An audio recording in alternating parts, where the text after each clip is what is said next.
Trending topic ngayon sa X ang hashtag Lala resign matapos ibasura ng Movie and Television Review and Classification Board ang motions for reconsideration na isinumite ng It's Showtime, kaugnay ng 12 days suspension na ipinataw sa noontime show.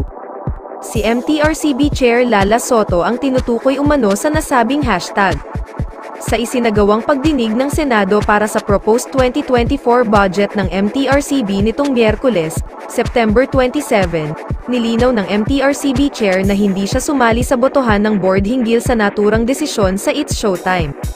Ayon sa MTRCB nitong Huwebes, September 28, isang resolusyon umano ang inilabas ng ahensya kung saan tinatanggihan nito ang motions for reconsideration na inihain ng GMA Network at ABS-CBN Corporation.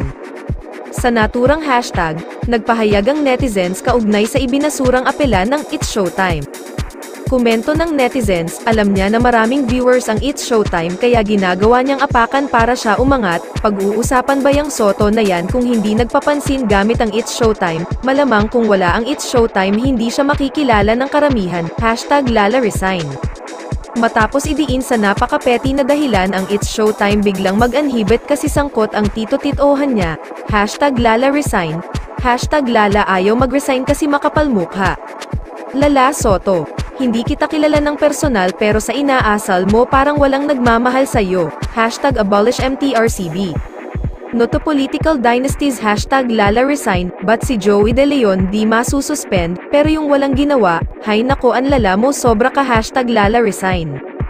Bias ang ate mo Lala Soto, mag-resign ka na, hope ABS-CBN and GMA will play their cards right, please don't fall into the trap, It's Showtime MTRCB hashtag Lala resign, please do us a favor, mag-resign ka na Lala Soto, you're not competent enough, hindi namin kailangan ng ganyang namumuno sa ahensyang pasweldo ng taong bayan, hashtag Lala resign.